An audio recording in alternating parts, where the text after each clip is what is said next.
Alright guys, Brian here with VetteSource, back in the shop today where we're working on a dismantle today. We're continuing the dismantle of the 2004 convertible that I acquired out of the countryside, but we elected to go ahead and dismantle this poor guy simply because there was too much missing and it was way too filthy, and of course title problems don't help. But I'm still using this as an instructional aid. I've got a few other videos out there with front bumper removal, headlight removal, fender removal, something else. Quite a few things that I've used this car for.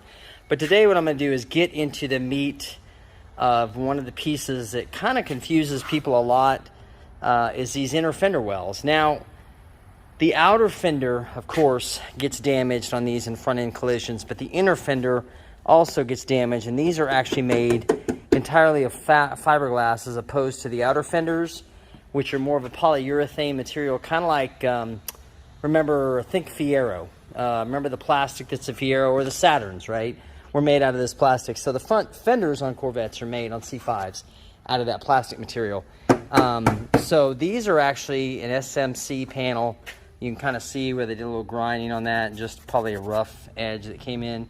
But they're natural. They're not painted. They're essentially just an unfinished raw black SMC panel, and they often get damaged. And when they do, they're just thin enough to where repairing them can be problematic and not any fun. A lot of times they get damaged in this lower extension housing right here is where they get messed up. But with that being said, what confuses people even more is these are not bolted to the car. Now, there is one bracket that locates this to the rear corner here, to the A-pillar right here, okay? But that's the only metal bracket that attaches, and frankly, that's more or less for the hood guide and the hood stopper than it is for anything else. It actually doesn't really, it's got one more brace that attaches on the back side that backs it up on the firewall, but that's basically just a locator, right? But the rest of this panel is actually glued to the metal surfaces right here. This one has already come loose, thank God. And it's glued. I can show you guys right here. See all that glue coming out right there? It's glued in around this perimeter all the way down here. Glued all the way across the top here. And glued in this corner. So this thing sits on that frame rail. You can see how this tab comes over on that piece of glue, and then of course mates up to this extension coming off of here, which also houses your hood support right here, and then uses it as a locator, and it fits over that shock tower. Now on this side, with this one removed already, you can actually see just how much glue is in here. That's all glue right there. That's glue. This is glue. This is glue. That's glued. Of course, it comes down to here, and over in the corner it's glued to this where I pulled it. I think I did have to use the heat gun that day. Maybe not. But anyway, you can see it's not something that'll come off of there easy unless you kind of work with it a little bit. So what I'm going to do today for you guys is I'm going to set up, and I'm just going to show you. I'm going to pull it cold simply because it was boiling hot today. It's like 100 degrees and it's sweltering in the warehouse right now, so I think I've got enough room to work with. I'm going to go ahead and pull it cold, and I'm going to show you guys the steps that I use to go back. I'm going to start here on this front corner edge here, work my way down, and move back, and then back in that corner. And that way, you can actually save this, because this booger is an expensive panel. It is not cheap. Even on the used side, this will run $375 to $450 if you can find one that's not damaged. So let's get set up. I'll be right back, and we'll take care of this. Okay, so what we're going to do is starting in this corner here, we're going to go ahead, clean up, and I just like taking a small chisel, because you see what that does. It gives me a little bit of extra room underneath this corner so you don't damage it. And all I'm really using, guys, is a hammer, a screwdriver, and a small chisel. So I'm just going to go in there, making sure I don't knock my phone down, which I did, or my fancy camera device. Just want to make sure you guys can see that.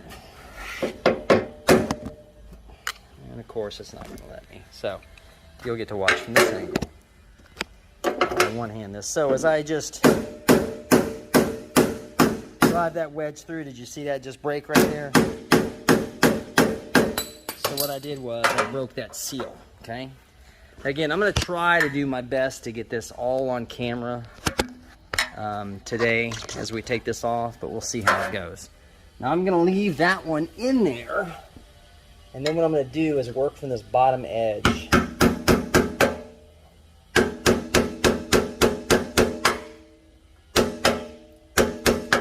Hear that cracking? That's essentially that panel being driven loose from there, from the frame rail. And if you let it sit, it will actually kind of pry itself loose in a lot of ways.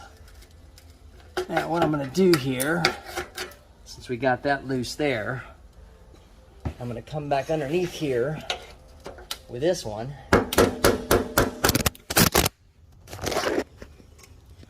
and drop our camera. But you can see where that's there. I need a more stable. I forgot my secure mount.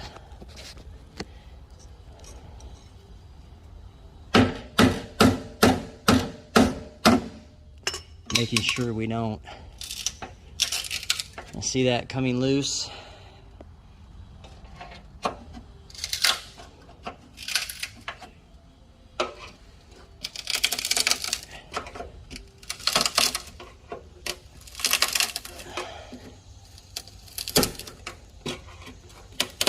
Now obviously when you're dealing with fiberglass and taking it apart, you're going to have some instances where it's not going to cooperate 100%. You're going to have little cracks that you'll have to fix. But what we're trying to do is not break any panels off. So let me get into my next position here. I'll be right back. Okay, getting into this area right here where we've got this one kind of, as I break it, God, just what I told you guys not to do. See, that's what I mean. This is very fragile, and I caught it in the wrong spot there. But you see how that moves a little bit. Since it's already broken, we're just going to leave it, because that is a cosmetic flaw, but I hate it when I do that. See how that one moves already? So we're loose from there. So what we're going to do is get set up here on the second section. And what we can do on this is kind of chisel our way through.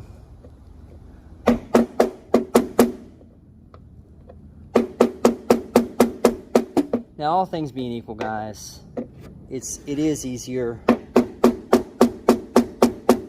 with the heat gun, especially if you're working in a cold environment.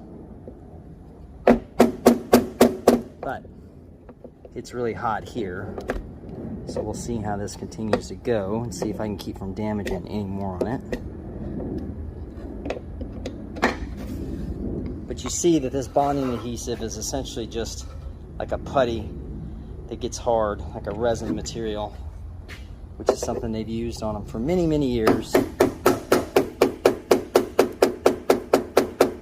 You see what I did there? See that gap I created right there?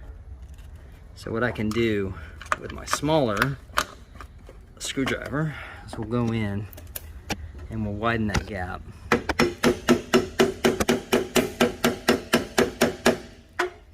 And just keep working our way through, okay?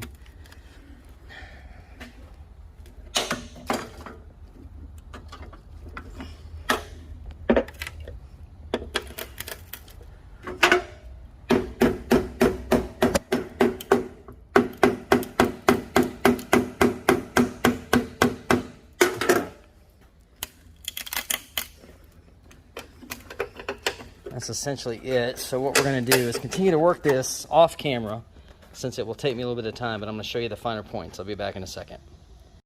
Okay, looking at it now, you can see where we have movement on this piece now, the wiggle factor.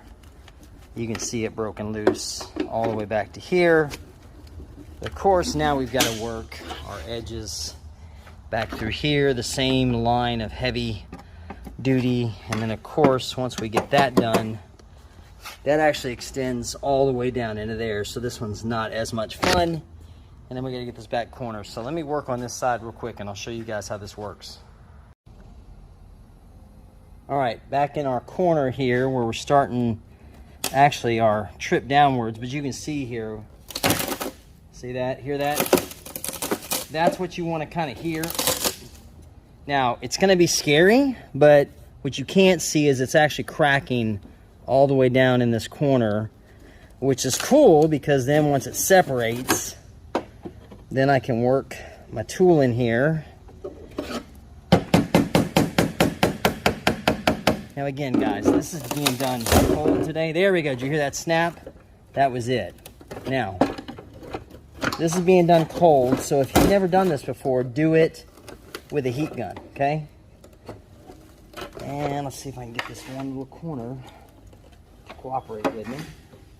And we'll be done almost with this.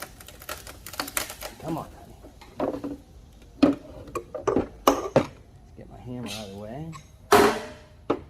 Sometimes you can just kind of put pressure on it and it'll go. Now what I need to do real quick though, before I forget, is go ahead, get this A-pillar mount removed. So that's out of our way. What that does, it takes some tension off of it. Okay. Excuse me while my tools go flying.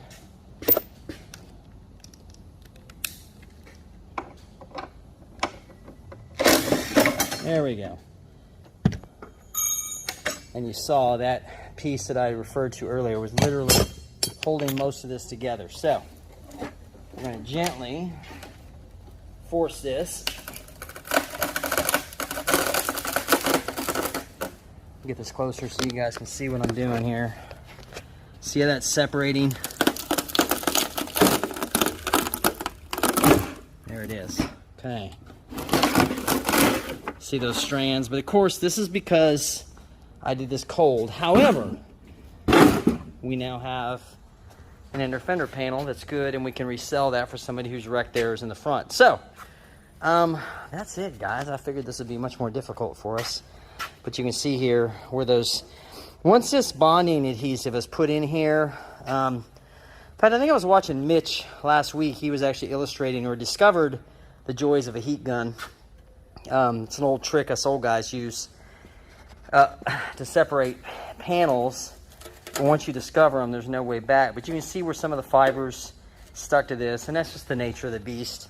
With the heat gun, what it allows it to do is that it kind of warms it up enough to a soft putty, and then you can separate the panels. You just got to be careful that you don't put too much heat on it.